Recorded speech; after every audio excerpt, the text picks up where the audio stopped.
Bill Gates'ning yoshlarga tavsiyasi. Amaliyatchil bo'ling. Milodiydan ilgirki 433-yili Koxla orli bilan Kornis o'ttirisidagi ziddiyat keskinlashib, urush portlash oldiga beribla qoldi.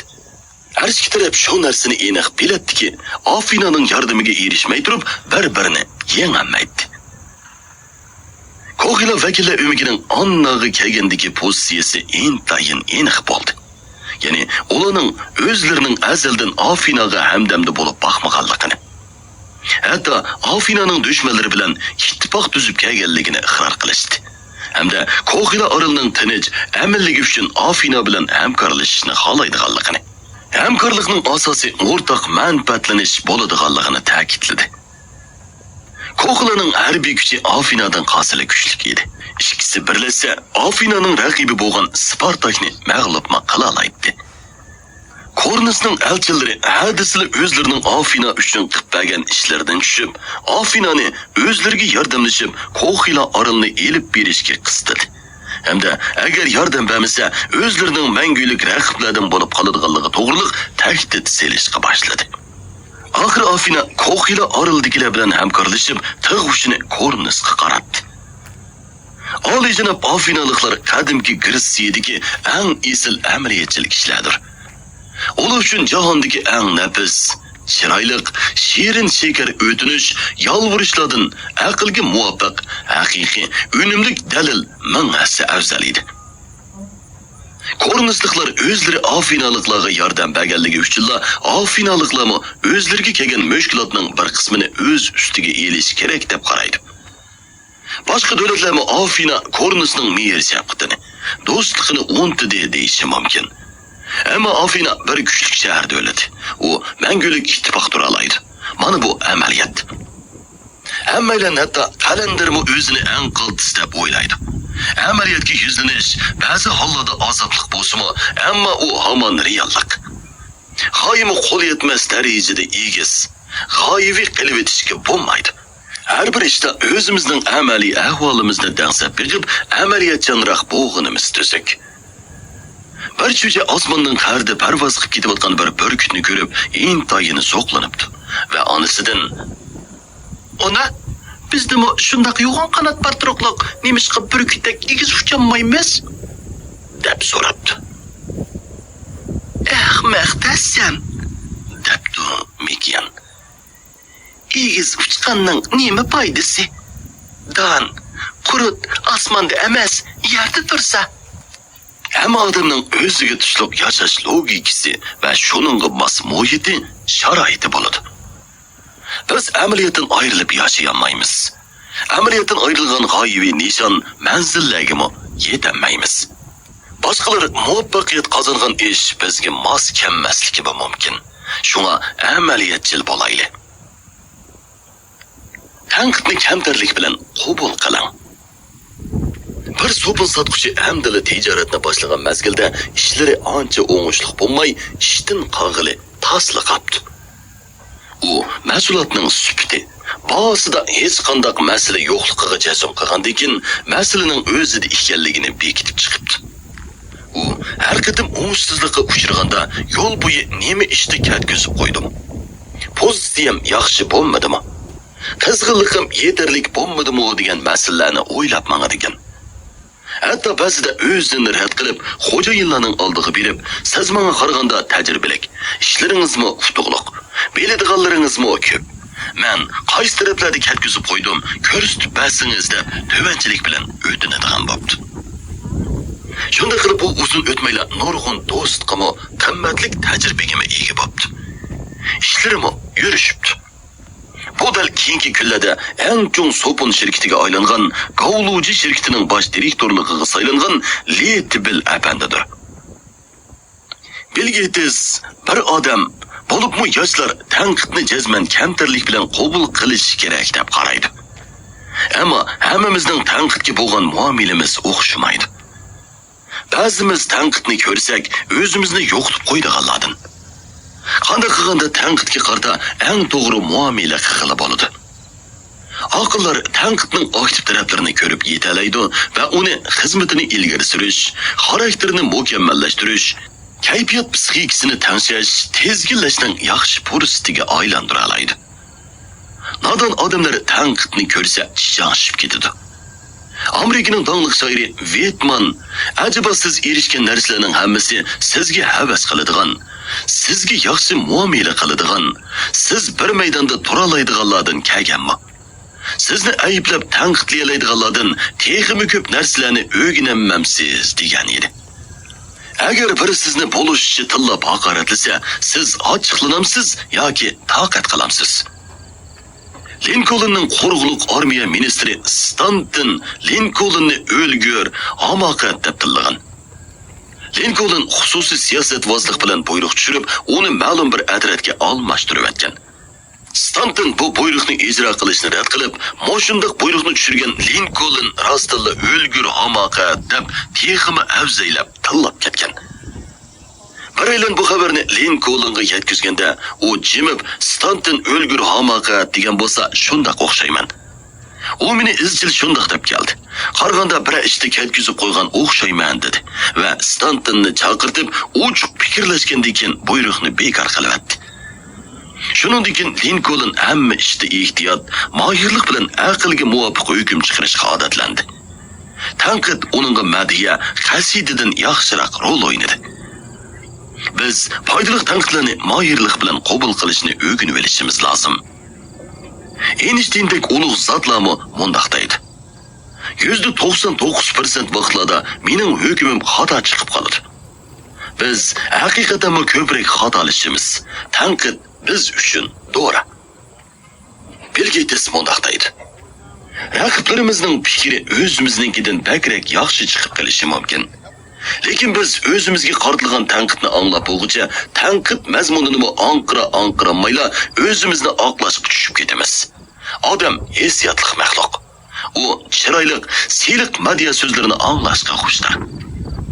Xushnos hissiyotimiz kaskin aqliy hukmga uchrab qolsa, o'tga tushgan muzdek erib, paraqlab ketadi.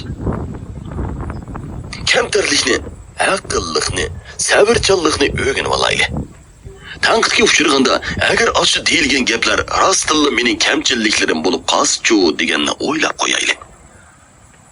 Tanqidga uchraganda muvaffaqiyatshunos Garnigning mono chorasini sinab ko'rsak arziydi. O'zimizni tutib olib, to'xta. Men adalmish mukammallikdan qanchalik yiroq. Einstein o'zini 99% xatolashman deb iqror qilayotgan yerda men qanchalik xatolashishim mumkin? Agar shu tanqidlar rost bo'ladigan bo'lsa, uningga rahmat, ashqallilar aytishim kerak. Endi bu tanqidlardan manfaatlanishim, ibrat, savoq elishim kerak deganlarni o'ylang. Agar boshqalarning tanqididan manfaatlanay desangiz, tövendagi jumlani asda tutib oling.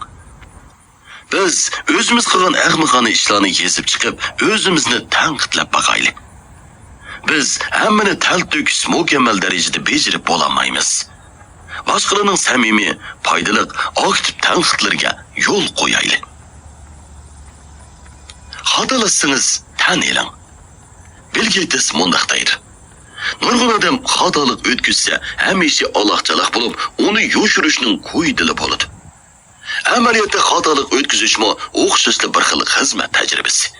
Uni tadillik bilan tan elib, o'zini mukammallashtirish uchun xizmat qildirish kerak.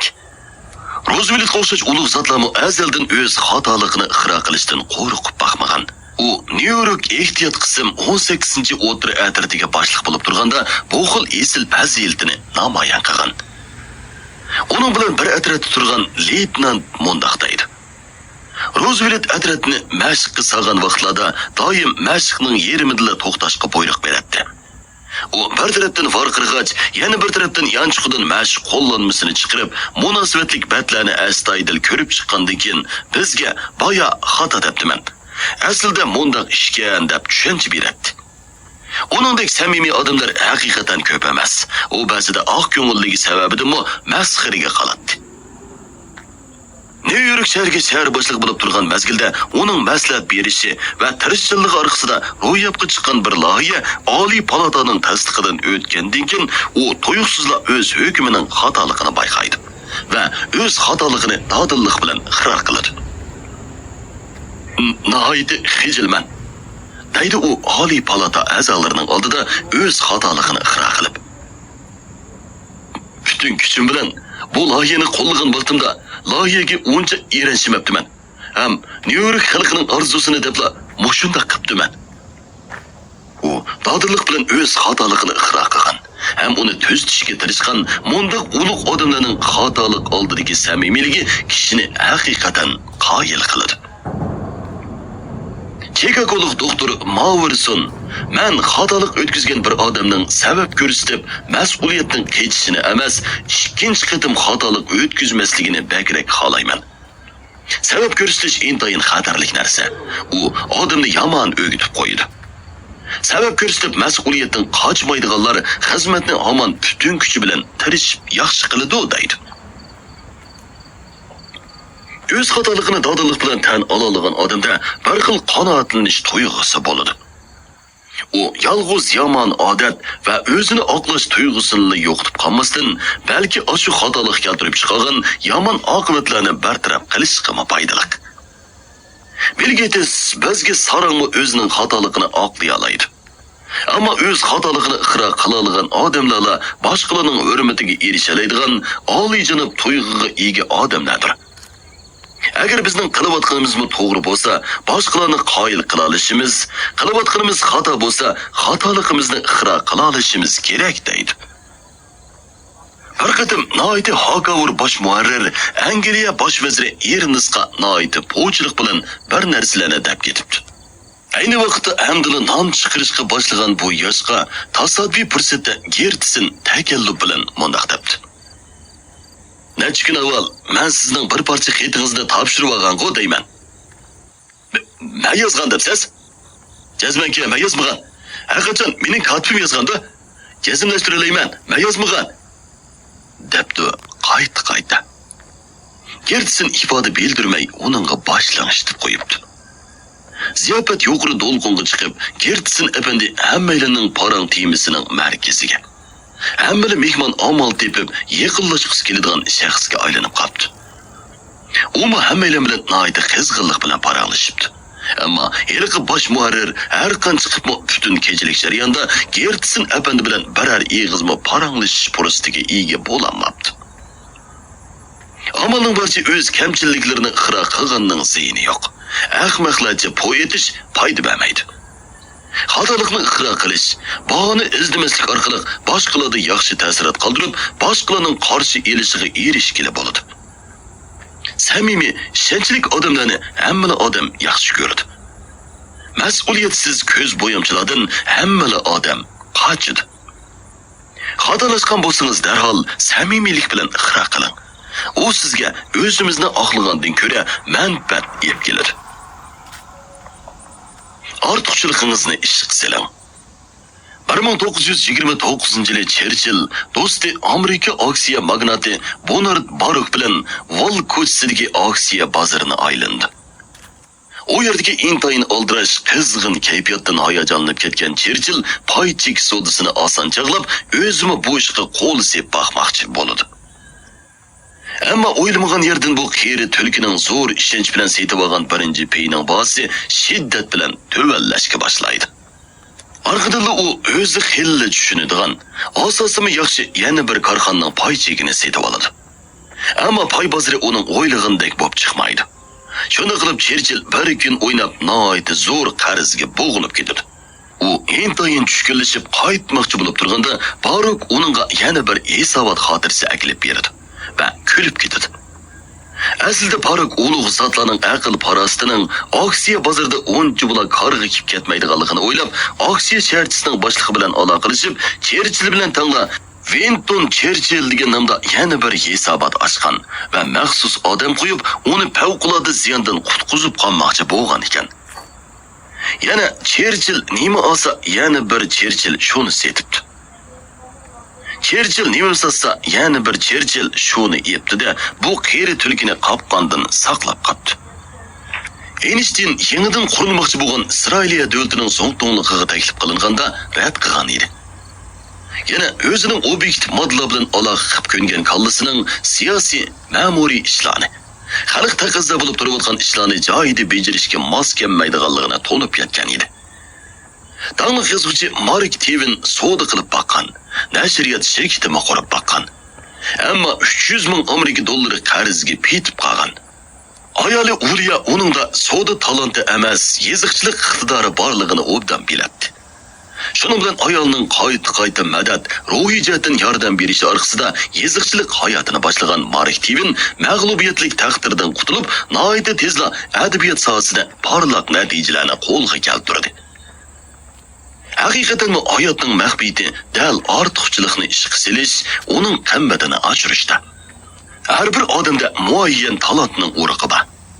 O'zining tegishli o'rnini to'g'ri bayqab, o'zidagi talant iqtidorini eng zo'r darajada joriy qildirib, yo'shirin iqtidorini kezib chiqara olgandila, o'z hayotining qimmatini yetarli ifodalab chiqqili bo'ladi. Bo'lmasa Gates aytgandek, axlatlikka tashlangan marvoyitdek xorlinib o'tadigan gap.